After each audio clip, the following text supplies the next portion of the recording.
బంద్ చేయడానికి సిద్ధంగా ఉన్నారు. వీళ్ళు మేము పల్లె వెల్లులకు 20,000 అడగడం జరిగింది, ఎక్స్ప్రెస్ కు 21,000 అడగడం జరిగింది. వాళ్ళు 17,000 పల్లె వేలకు అడగడం జరిగింది చెప్తున్నారు. 18,000 ఎక్స్ప్రెస్ కు అంటున్నారు.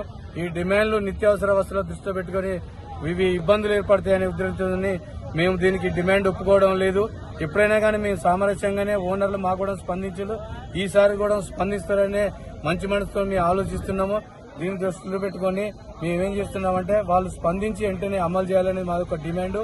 ఇంకా వేరే అన్ని డిపోలు కూడా వీళ్ళు ఇప్పుడు మాత్రం స్పందించకపోతే కడమ డిపోలు కూడా ఈ బంద్కు రేపటి నుండి బంద్లో పాల్గొనడానికి అందరూ సిద్ధంగా ఉన్నారని ఓనర్లకు నేను మరియు ఆర్టీసీ యాజమాన్యానికి ప్రభుత్వానికి కూడా ఇది దృష్టిలో పెట్టుకుని వారికి కూడా ఏదన్నా సాధక బాధకాలు ఉంటే ఓనర్లకు తీర్చి మాకు వాళ్ళు కూడా సహకరించేలా ప్రభుత్వం కూడా సహకరించి వెంటనే మాకు డిమాండ్లు